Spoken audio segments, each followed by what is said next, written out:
नमस्कार, ABC channel में आपका स्वागत है। मैं हूं सचिन श्रीवास्तव और आप मेरे साथ देखेंगे आजमगढ़ से जुड़ी खबरें। आइए नजर डाल लेते हैं आज की खास खबरों पर। खबर के प्रायोजक हैं Niswa girls inter college, Paharpur, Azamgarh. Admission open classes nursery to 11। IIT और नीट की तैयारी। Akash auto agency, Mahindra last mile mobility के अधिकृत dealer, Kartalpur bypass road, Azamgarh. Paradise international school, Heera Patti, Azamgarh. Admission open. Play group 2 class 9 और लाइफस्टाइल फर्नीचर बेलानाडी, आजमगढ़। जिलाधिकारी विशाल भारद्वाज एवं पुलिस अधीक्षक अनुराग आर्य की अध्यक्षता में शनिवार को कलेक्ट्रेट सभागार में अग्नि सुरक्षा एवं हीट वेव के संबंध में संबंधित विभागों के साथ बैठक की गई। जिलाधिकारी ने नगर निकायों के अंतर्गत सभी रैन बसेरों में पंखे, कूलर, शीतल पेयजल आदि की व्यवस्था सुनिश्चित करने हेतु निर्देशित किया। उन्होंने कहा कि आवारा पशुओं के संरक्षण की व्यवस्था सुनिश्चित करें। गौशालाओं में शीतल पेयजल की उपलब्धता सुनिश्चित करें। उन्होंने कहा कि सभी प्याऊ को संचालित करें। उन्होंने निर्देश दिया कि नलकूप विभाग सभी पोखरों एवं अमृत सरोवरों को पानी से भरवाएं। जिलाधिकारी ने DPRO को निर्देश दिया कि ग्रामीण क्षेत्रों में साफ सफाई, हैंडपंप रिबोर एवं मरम्मत आदि सुनिश्चित कराएं। प्रधान सचिव, पंचायत सहायक एवं आशाओं के माध्यम से हीटवेव से बचाव हेतु जागरूकता अभियान चलाएं। उन्होंने कहा कि सभी CHC, PHC पर कोल्ड रूम बनाए जाएं। 108 एम्बुलेंस सेवा को अलर्ट मोड में रखें। ORS आदि की पर्याप्त व्यवस्था सभी CHC, PHC पर हो। जिलाधिकारी ने कहा कि होटल एसोसिएशन एवं मेडिकल एसोसिएशन के लोग जनहित में आम का पानी, शिकंजी, नींबू पानी आदि का वितरण कराएं। उन्होंने मुख्य अग्निशमन अधिकारी को निर्देश दिया कि सभी होटल, हॉस्पिटल, बड़े भवनों, शॉपिंग कॉम्प्लेक्स, रेस्टोरेंट, सभी सरकारी भवनों एवं कार्यालयों में फायर सेफ्टी उपकरण को चेक करें तथा NOC भी चेक किया जाए। सभी जगह फायर ड्रिल्स कराएं। उन्होंने कहा कि फायर की NOC न हो तो CFO आवश्यक कार्यवाही करें, साथ ही ADA भी कार्यवाही करें। CFO ने फायर NOC के संबंध में विस्तृत जानकारी दी। जिलाधिकारी ने विद्युत विभाग से ग्रामीण एवं शहरी क्षेत्रों में जर्जर, टूटे, क्षतिग्रस्त तारों, ट्रांसफार्मर एवं पोलों के मरम्मत एवं सुदृढ़ीकरण की स्थिति में जानकारी लिया। उन्होंने कहा कि ट्रांसफार्मर आदि का पर्याप्त भंडारण सुनिश्चित हो तथा विद्युत की निर्बाध आपूर्ति सुनिश्चित हो। बैठक में मुख्य विकास अधिकारी परीक्षित खटाना, अपर जिलाधिकारी वित्त एवं राजस्व आजाद भगत सिंह, मुख्य चिकित्साधिकारी doctor IN Tiwari, upper police अधीक्षक ग्रामीण शहरी, मुख्य अग्निशमन अधिकारी CVO, DPRO, सिंचाई, नलकूप तथा मेडिकल एवं व्यापार मंडल, होटल व्यवसायी उपस्थित रहे। वर्तमान में लू का प्रकोप चल रहा है, उसके कारण अग्निकांड की भी घटनाएं कई जगहों में हुई हैं, तो उनसे बचाव के लिए शासन ने एक विशेष अभियान चलाने के निर्देश दिए हैं। आज जो महत्वपूर्ण प्रतिष्ठान हैं जनपद के, hospitals, hotels, restaurants, petrol pump, इनके एसोसिएशंस के साथ बैठक करके उनको अग्नि की से सुरक्षा के संबंध में जो मानक हैं उनसे बताया गया और उनको ये भी कहा गया है कि वे जो अग्निशमन विभाग है उससे अनापत्ति लेने के उपरांत ही अपने कारोबार का संचालन करें। साथ में जो वर्तमान में लू चल रही है उससे बचाव के लिए सभी संबंधित विभागों को जो यथा आवश्यक तैयारियां हैं हॉस्पिटल्स में, ग्रामीण अंचलों में, शहरी क्षेत्र में, को भी बताया गया, निर्देश की अध्यक्षता में विद्युत सुरक्षा और लू प्रकोप के जो आपदा प्रबंधन के लिए मीटिंग हुई है और बहुत ही फ्रूटफुल मीटिंग हुई और डीएम साहब के कुछ जरूरी निर्देश हुए। विद्युत सुरक्षा के लेके उनके बहुत सी क्लियर कट गाइडलाइन थी कि जो भी इस समय आग लग रही है और अलग अलग जगहों पे हो रहा है उसमें आप अपने सारे मानकों का पालन करें और संभव हो सके तो जितनी मिनिमम क्राइटेरिया है उसको हम लोग पालन करने की कोशिश करेंगे, क्योंकि वो जनहित की काम है और निश्चित रूप से एक जीवन से बड़ा कुछ भी नहीं है। तो उनका यही क्राइटेरिया था कि जीवन को बचाने के लिए जो भी एक मिनिमम स्टैंडर्ड्स है सभी लोग उसका पालन करें और इंडिविजुअल रूप से ज़्यादातर हॉस्पिटल्स उसके पालन ऑलरेडी कर रहे हैं, क्योंकि हमारे जो सीएमओ ऑफिस के रजिस्ट्रेशन में ही फायर एनओसी पहले से ही अंकित है, तो फायर एनओसी के बिना सीएमओ का रजिस्ट्रेशन ही नहीं होता है, तो इसलिए हमारे ज़्यादातर हॉस्पिटल उसका पालन कर रहे हैं। लेकिन विशेष रूप से कुछ और नए अधिनियम आए हैं उसको हम लोग पालन करने की कोशिश करेंगे। लू प्रबंधन के विषय में भी डीएम साहब और एडीएम साहब का निर्देश आया है कि उसमें हॉस्पिटल्स भी अपनी ओर से जो सुरक्षा कर सकते हैं उसके लिए करें, उचित जल का प्रबंध करें और अपनी ओर से भी जागरूकता फैलाएं, लोगों के बीच अपना मैसेज दें और हमारे भी जो ग्रामीण एसोसिएशंस के डॉक्टर्स हैं उनको भी उसकी जानकारी दें जो अच्छे प्राइमरी लेवल पे ट्रीटमेंट नहीं करते हैं और एडमिनिस्ट्रेशन के लेवल पे भी इसकी जागरूकता फैलाई जा रही है, जगह जगह पे पानी की व्यवस्था की जा रही है और क्योंकि ये केवल 15-20 दिन की और लड़ाई है और सभी लोगों को मिलकर हम लोग के आदिवासियों को जीतना है। तो मैं जनता को ये निश्चित रूप से है कि बहुत ही ज़रूरी काम पे इस धूप में निकलें, अपने सर को ढक के निकलें, अगर ज़रूरी काम के लिए निकलना है समय समय पे पानी पीते रहें, सिकंजी पीते रहें, अपने घर पे कम से कम नमक पानी तो है ही, सभी के घर नींबू नमक पानी बेसिक भी मिल जाता है, उसको पिएं। अगर आपके सड़क पे आप घर से बाहर निकल गए हैं तो जहाँ उचित प्रबंध हो वहाँ पे रुक के पिएं, अपना शेल्टर लें, थोड़ा सा भी आपको अगर गर्मी महसूस हो तो रुक जाएं और अगर ज़्यादा दिक्कतें महसूस हो तो आप उचित आप डिग्री के डॉक्टर से संपर्क करें, क्योंकि हमारे पास हमने आज अपना मैटर भी उठाया था कि बहुत लेट केसेस आ रहे हैं, प्राइमरी लेवल पे कहीं पेरिफेरी में ट्रीट हो रहे हैं और जब तक हमारे पास आते हैं तब तक वो 108-160 डिग्री टेम्परेचर पे होते हैं और हमारे लिए बचा पाना बड़ा भी संभव नहीं हो पाता है। तो हमारा मानना है कि इस समय अपने जीवन को के महत्व को समझें और लू से जितना हो सके अपने को बचाएं, बहुत ही ज़रूरी काम के लिए निकले, समय समय पर पानी पीते रहें और क्या कहते हैं उचित डॉक्टर से तुरंत परामर्श लें, उसमें लेट आजमगढ़ के निजामाबाद तहसील अंतर्गत फूलपुर कोतवाली क्षेत्र के कौड़िया ग्राम सभा में कब्रिस्तान में दफन 28 वर्षीय साधिरा बानो के शव को मजिस्ट्रेट के आदेश पर फूलपुर कोतवाली पुलिस ने कब्र से निकलवा कर कब्जे में ले लिया और पोस्टमार्टम के लिए शव को जिला मुख्यालय लाया गया। 26 मई की शाम को शव को दफन किया गया था।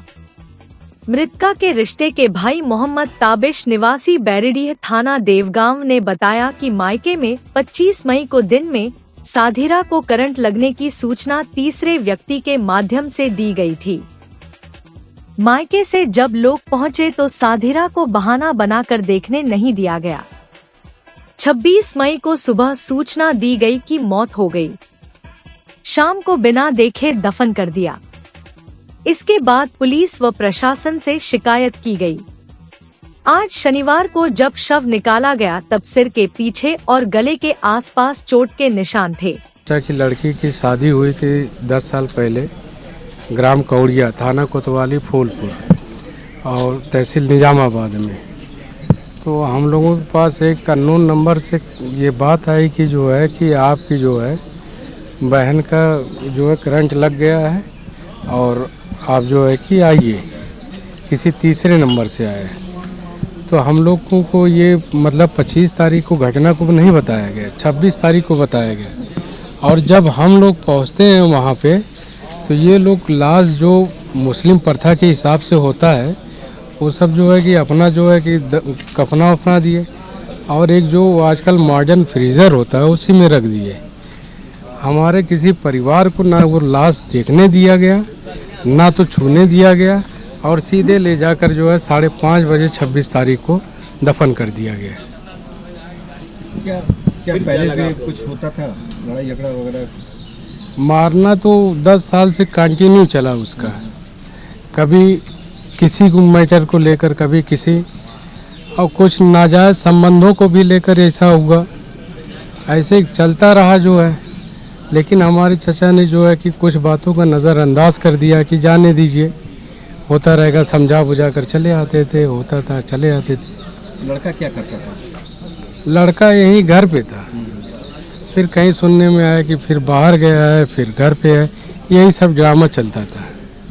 बाकी कोई भी जो है कि ऐसा नहीं था, किसी दिन नहीं ऐसा जाता था कि जो प्रताड़ित नहीं किया जाता था। दफनाने के बाद क्या पता चला आप लोगों को, किस तरह? नहीं, दफनाने के बाद हम लोग तभी जो है कि ये सोच लिए जो है कि भाई इतनी जल्दबाजी में ये लोग सब कुछ कर दिए, हम लोगों को देखने नहीं दिया गया, तो इसका मतलब है कि दाल में कुछ काला था।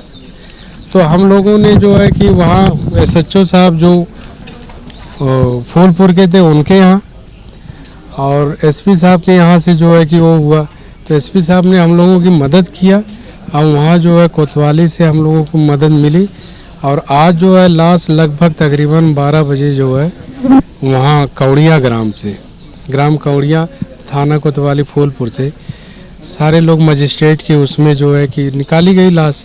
अब लेकर आए हैं लाश। चाहते हैं आप लोग? इंसाफ चाहते हैं, न्याय चाहते हैं। पोस्टमार्टम तो हम लेकर आए ही हैं, हम तो करवाएंगे, लेकिन हमको इंसाफ चाहिए, हमको न्याय चाहिए, इसलिए कि हमारी बहन है, हमको हर हाल में बस न्याय चाहिए। क्या आप लोग को लगता है कि मारा गया, हत्या की गई, आज भी ब्लड निकल रहा है सर से, सारे बॉडी पे उसके निशान है, तो अब क्या इस बात को क्या कहा जाए, आज भी ब्लड निकल रहा है। इसकी हत्या हुई है, हत्या सुनियोजित तरीके से हुई है, वहाँ के लोगों ने मिलकर किया और उसमें दफनाने में सबसे बड़ा रोल वहाँ के प्रधान का था। इस तरह की घटना को करवा गया। नहीं, हम तो सीधे सीधे जो है कि हमारी बहन की जिससे शादी हुई है उसके परिवार वाले, वहाँ के जो 2-4 लोग हैं जो सुनियोजित तरीके से दफना दिया, इंसाफ नहीं दिया जो है हमारी बहन को, तो इससे जो है कि हम सिर्फ इंसाफ ही चाहते हैं। बाकी आगे जो कार्रवाई है वो कोतवाली से होगी। हमको जो है कि न्याय की पूरी उम्मीद है। हमारे यहाँ जो कप्तान साहब हैं जिला आजमगढ़ के, उनसे न्याय की हमें पूरी उम्मीद। 30 मई 2024 को थाना फूलपुर पर एक व्यक्ति मोहम्मद हारून जो देवगांव के रहने वाले हैं, उन्होंने आकर लिखित तहरीर दी जिसमें बताया कि 25 मई 2024 को उनकी पुत्री जिसका विवाह लगभग 10 वर्ष पूर्व थाना फूलपुर के रहने वाले जमाल अहमद से हुआ था, उसकी मृत्यु हो गई है करंट से, और ससुराल पक्ष ने बिना किसी को बताए उसकी बॉडी को कब्रिस्तान में दफन कर दिया गया है। जिस पर उन्होंने पोस्टमार्टम कराने के लिए अनुग्रह किया, जिस तहरीर को नियमानुसार SDM के समक्ष, SDM निजामाबाद के समक्ष प्रत्यावेदन किया गया। SDM निजामाबाद के आदेश पर नायब तहसीलदार बीरेंद्र सिंह को अपॉइंट किया गया। उनकी मौजूदगी में आज 1 जून 2024 को सबको कब्रिस्तान से निकाला गया है बाहर और उसको पोस्टमार्टम के लिए भिजवा दिया गया है। पोस्टमार्टम की रिपोर्ट प्राप्त होने पर नियमानुसार कार्रवाई अमल में लाई जाएगी। भीषण गर्मी और लू को देखते हुए आजमगढ़ स्वास्थ्य विभाग ने कमर कस ली है, जिसके लिए बिजली, पानी व कूलर के साथ AC की व्यवस्था मरीजों के लिए कर दी गई है। वहीं हीट वेव से बचाव के उपाय भी डॉक्टरों द्वारा लोगों को दिया जा रहा है। आजमगढ़ के मंडलीय जिला चिकित्सालय के प्रमुख चिकित्सा अधीक्षक डॉक्टर आमोद कुमार ने हीट स्ट्रोक के लक्षण के साथ ही उनसे बचाव को लेकर अस्पताल की तरफ से किए जा रहे प्रबंधन और जन जागरण अभियान को लेकर जानकारी दी। प्रमुख चिकित्सा अधीक्षक ने बताया कि हीट स्ट्रोक की चपेट में आने पर शरीर का टेम्परेचर बढ़ जाता है, पसीना नहीं निकलता है, सिर व पेट दर्द होता है, मांसपेशियों में ऐंठन होती है, उल्टी दस्त होता है। वहीं हीट स्ट्रोक से बचाव को लेकर उन्होंने बताया कि पीड़ित को छायादार स्थान पर ले जाएं, एम्बुलेंस 108 से नजदीकी स्वास्थ्य केंद्र पर ले जाएं, शरीर के कपड़े उतारकर शरीर पर ठंडा पानी से स्पंज करें, बेहोश न होने पर ठंडा पानी पिलाएं। पीड़ित व्यक्ति के वाइटल ऑर्गन्स को बचाने के लिए उसके पैर को ऊपर करके सुलाएं, जिससे ब्लड सर्कुलेशन बढ़ जाए। वहीं उन्होंने कहा कि गर्मी के दौरान दिन में 11 से 4 बजे तक बाहर न निकले, हल्के व सूती कपड़े पहने लगातार पानी का सेवन करते रहें और खाली पेट ना रहे, थोड़ी थोड़ी देर में कुछ खाते रहें, ताजे फल व भोजन का प्रयोग करें। हीट स्ट्रोक के पेशेंट या लू या इसको पक्षाघात भी कहते हैं, लू पक्षाघात भी कहते हैं, इससे बचाव ही एक उपाय है। और लोग दिन रात बाहर घूमने में लगे हुए हैं। इन लोगों से मेरा निवेदन ये है कि इस तरह से अपने आप को खतरे में ना डालें, क्योंकि प्रकृति किसी को छोड़ती नहीं है। हम माफ़ कर देंगे, भगवान माफ़ कर देंगे, लेकिन प्रकृति किसी को छोड़ती नहीं है। गर्मी के दिन है, लू में गर्मी में जाएंगे, इधर उधर घूमेंगे तो आपको लू लगेगी। सुबह का काम करने का समय है। दोपहर 11 बजे से लेकर के 3 बजे तक कम से कम अपने आप को घरों में ही सुरक्षित रखें। और टेम्परेचर चूँकि ज़्यादा बढ़ रहा है, इसलिए बिल्कुल ही टेम्परेचर से अपने बॉडी का टेम्परेचर जो 37 डिग्री के आसपास है, उसी टेम्परेचर, उससे नीचे के टेम्परेचर पे कमरे में रहें, ज़्यादा अच्छा है।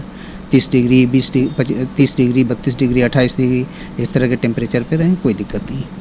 तो मौसम का टेम्परेचर इसी में कितना है? एग्जैक्ट तो देख के बताना पड़ेगा, मौसम का मिजाज बदलते रहता है ना। लेकिन अभी गर्मी ज़्यादा है और इससे हीट स्ट्रोक होने के खतरे हैं। कितना खतरनाक हो सकता है ये? हीट स्ट्रोक में या गर्मी से लू लगने से मरीजों को, जिनको भी लगता है, उनके सर में दर्द होना, सर में भारीपन होना, उल्टी होना, पेट में दर्द होना, लूज मोशन होना, वोमिटिंग होना, ये सब चीज़ें, पैरों में अकड़न होना या शरीर में अकड़न होना, फिर बेहोशी की हालत में भी आना, हाई ग्रेड फीवर होना, ये सब इसके लक्षण हैं। चमड़ियाँ जो है सूखी सूखी हो जाती है, ड्राई हो जाती है। तो ड्राई स्किन की वजह से ये समझ में आना चाहिए। पेशाब का कम होना या ना होना, ये सब यदि लक्षण मिलते हों तो ये समझना चाहिए कि हाँ, किसी को लू का असर हो गया है। ऐसी स्थिति में उनको कुछ न कुछ बचाव के कार्य करने चाहिए। इन बचाव के कार्यों में घरेलू लेवल तक उनको तुरंत में कपड़े निकाल करके, अंडरगारमेंट छोड़ करके बाकी कपड़े निकाल दें। पूरे शरीर को कोल्ड स्पॉन्जिंग करें, उस पर पानी डालें, पोंछते रहें। पहले तो उनको छाया में ले जाएं, छाया में ले जाके उनके शरीर की ढंग से बुछाई करें। तब तक करें जब तक कि वो टेम्परेचर नॉर्मल ना हो जाए। दूसरी चीज़ कि आप 108 जो एम्बुलेंस है उसको कॉल करें।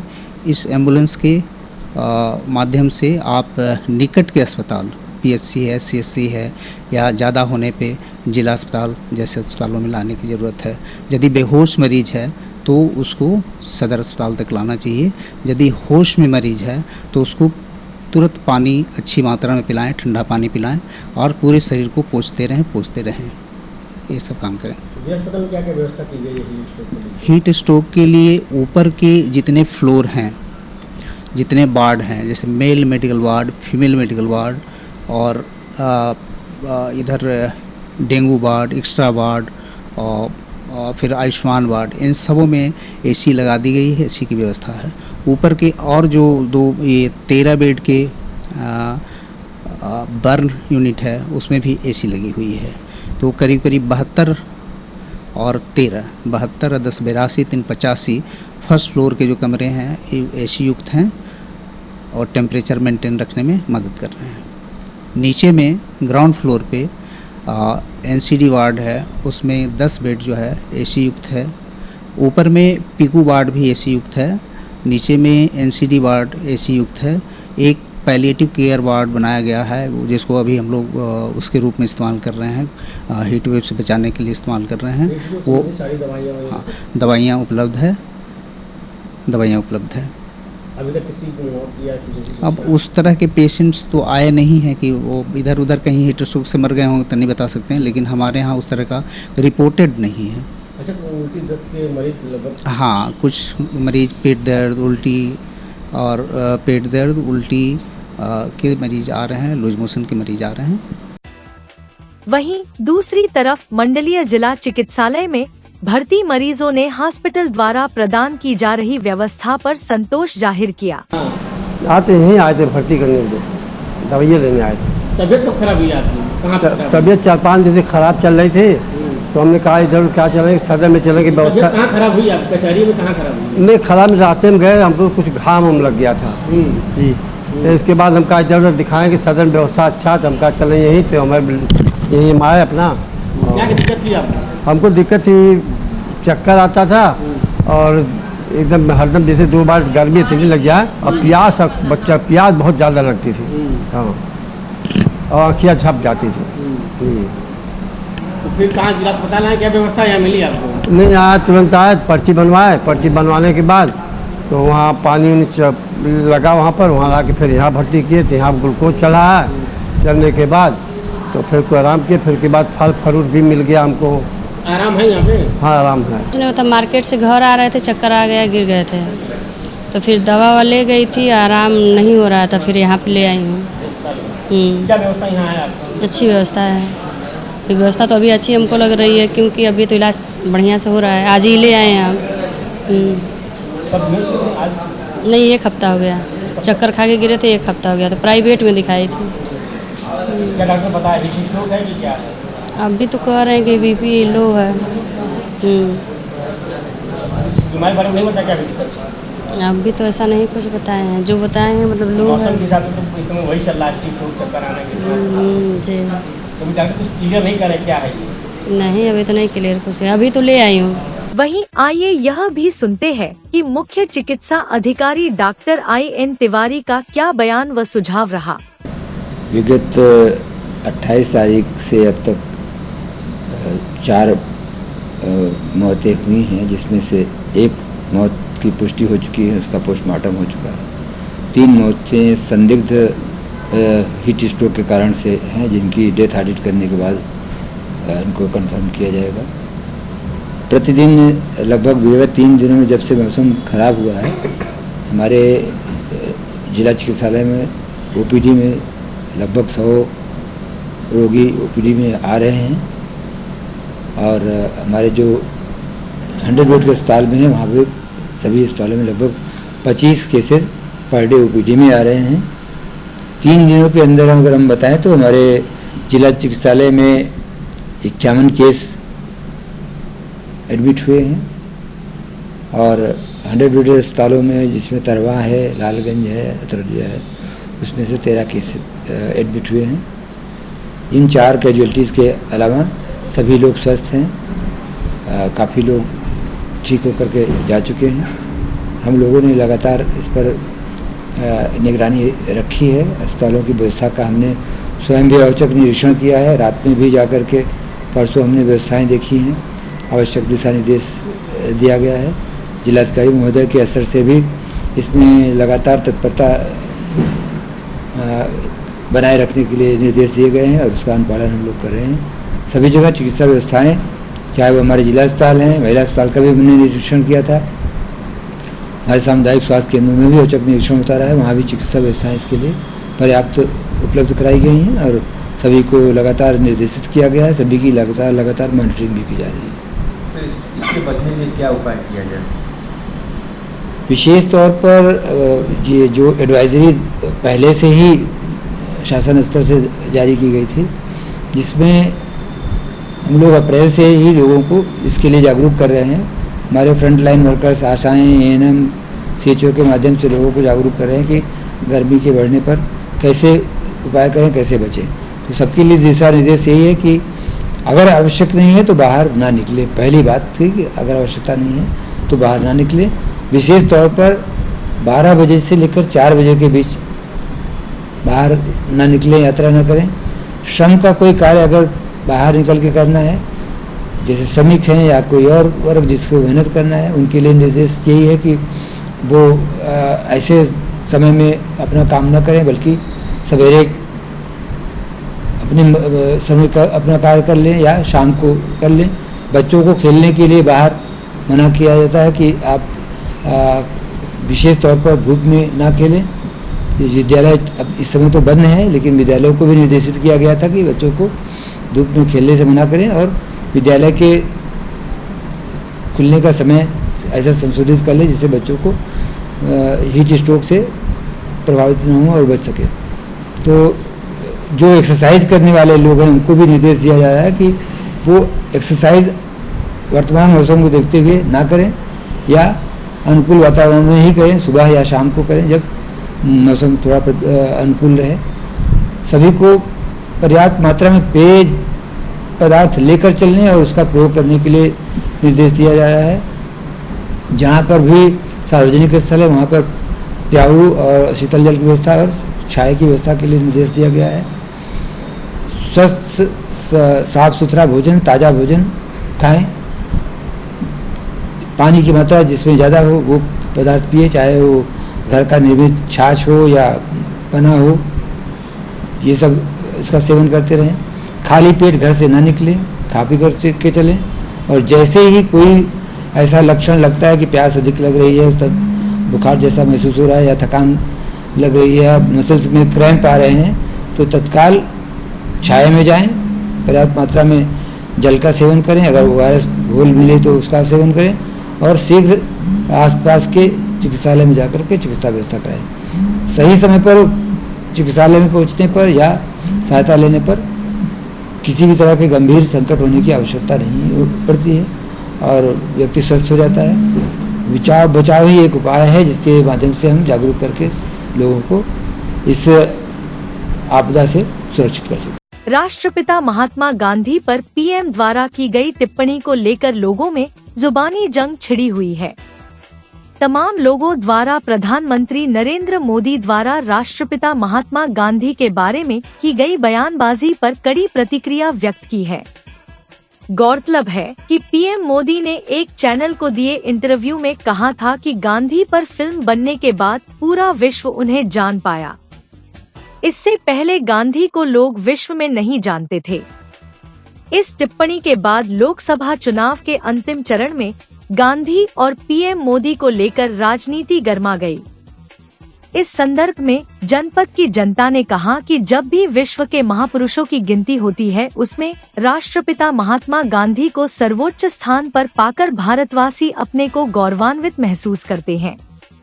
उनके बारे में नरेंद्र मोदी का ज्ञान हास्यास्पद और बेवकूफी भरा है। उन्हें संभल कर बयान देना चाहिए। महात्मा गांधी की फिल्म नहीं बनती तो कोई नहीं जानता, तो क्या कहना आपका? राष्ट्रपिता महात्मा गांधी जिनको पूरा दुनिया जानती है और दुनिया के 150 देशों में उनके बताए हुए रास्ते पर चल करके सरकारें चल रही हैं। राष्ट्रपिता महात्मा गांधी देश की आज़ादी की लड़ाई में जो योगदान दिए, लोगों को ऑर्गेनाइज किए, छात्र से लेकर के किसान मजदूर सबको जोड़ करके सड़क पर लाए और अंग्रेज़ों को देश से भगाए। और राष्ट्रपिता महात्मा गांधी जी अपने कर्म से भारत में नहीं पूरी दुनिया में जाते हैं। प्रधानमंत्री का बयान इस तरह का नहीं होना चाहिए, क्योंकि दुनिया के सबसे बड़े लोकतांत्रिक देश के प्रधानमंत्री हैं। उनको संभल करके क्या कहना है, क्या करना है, और राष्ट्रपिता महात्मा गांधी के नाम पर टिप्पणी करना हमारे समझ से बिल्कुल गलत है। महात्मा गांधी जी को कहा है कि अगर उनकी फिल्म नहीं बनती तो लोग उनको नहीं जानते, इसमें क्या कहना आपका? ये तो बेवकूफ़ी भरा उनका जो है बयान है। महात्मा गांधी को छोटा छोटा जो बच्चे हैं प्राइमरी में पढ़ने जाते हैं वो भी उनको पढ़ते हैं और वो भी जानते हैं, सब लोग जानते हैं। आपको क्या कहना इस पे है कि मतलब आपने तो किताब पढ़ी पुराने महात्मा गांधी देश को आज़ाद करा, उन्होंने बड़ी लंबी लड़ाई लड़ी, बहुत लंबी लड़ाई लड़ी। उस प्रधानमंत्री ने इस तरह का बयान दिया कि फिल्म नहीं बनती तो उनको नहीं आता, इस पर क्या कहना? ये बेवकूफ़ी भरा बयान नहीं कह रहे हैं कि अब प्रधानमंत्री तो अनाप शनाप कुछ भी बोले जाते हैं, उनको ये पता नहीं रहता कि हम क्या कह रहे हैं। हाँ, हमारे देश के प्रधानमंत्री की गरिमा को ही भूल गए हैं कि पद की गरिमा क्या होती है, उसको ही भूल गए हैं। महात्मा गांधी देश की आज़ादी में उनका सबसे बड़ा योगदान है। उन्होंने देश के लिए हमारे बहुत कुछ किया है। उनके वजह से आज हम लोग इस स्थिति में हैं। मोदी जी प्रधानमंत्री भी उन्हीं की वजह से हैं। आज देश आज़ाद नहीं होता तो प्रधानमंत्री भी नहीं बन पाते। Paradise International School, a CBSE board, co-ed English medium school, a place for your lovely kids in your nearby vicinity. Paradise International School focuses on the overall development of a child, academically, psychologically, as well as physically. It focuses on sports activity to bring best out of every child by training their minds and body for competitive environment. Admission open for playgroup to class 9th CBSE board. Niswa girls college Paharpur Azamgarh के सबसे पुराने colleges में से एक है। जो 1938 से विज्ञान, वाणिज्य, कला के क्षेत्र में उत्कृष्ट शिक्षा प्रदान कर रहा है। इसने कक्षा 9वीं से 12वीं तक IIT और नीट की तैयारी के लिए ग्रेविटी इंस्टीट्यूट लखनऊ के साथ इंटीग्रेटेड कक्षाएं भी शुरू की हैं। कक्षा नर्सरी से 11वीं तक प्रवेश खुला है। उच्च अनुभव वाले शिक्षकों के साथ उत्कृष्ट शिक्षण पद्धति, पूर्ण सुसज्जित कंप्यूटर लैब, पुस्तकालय और विज्ञान प्रयोगशाला, 24/7 CCTV निगरानी, पावर बैकअप। न्यू एडमिशंस के लिए फॉर्म और प्रोस्पेक्टस अवेलेबल है, तो जल्दी करें। Lifestyle furniture, Belnadi, Azamgarh. सभी प्रकार के फर्नीचर एवं इलेक्ट्रॉनिक सामानों की भरपूर रेंज उपलब्ध। हमारे यहाँ EMI की सुविधा 0% ब्याज पर उपलब्ध। इलेक्ट्रॉनिक सामानों में LED TV, refrigerator, washing machine, air conditioner, air cooler, deep freezer, water cooler, mixer juicer, iron, fan, induction, battery, inverter, electric geyser, gas geyser, आटा चक्की इत्यादि। फर्नीचर के सामानों में बेड, गद्दा, सिंगारदान, अलमीरा, sofa, table, chair, rack, stool, संदीली, सीढ़ी, डाइनिंग टेबल, झूला आदि। शादी विवाह की हो तैयारी या ऑफिस और घर के लिए सामानों की करनी हो खरीदारी, पहुँचिए lifestyle furniture, Belnadi, Azamgarh. Akash auto agency, Mahindra last mile mobility के अधिकृत dealer, Kartalpur bypass road, Azamgarh. Mahindra 3 wheeler electric passenger वाहन ट्रियो यारी, ट्रियो ऑटो और ट्रियो प्लस। एक बार चार्ज कीजिए और करिए 150 किलोमीटर तक का लंबा सफर। बैटरी पर 5 साल की वारंटी। इलेक्ट्रिक माल वाहक जोर grand PU half. Acid battery में अल्फा सुपर और अल्फा कार्गो वाहन। डीजल माल वाहन महिंद्रा जीतो, डीजल 3 व्हीलर माल वाहन अल्फा प्लस लोडर।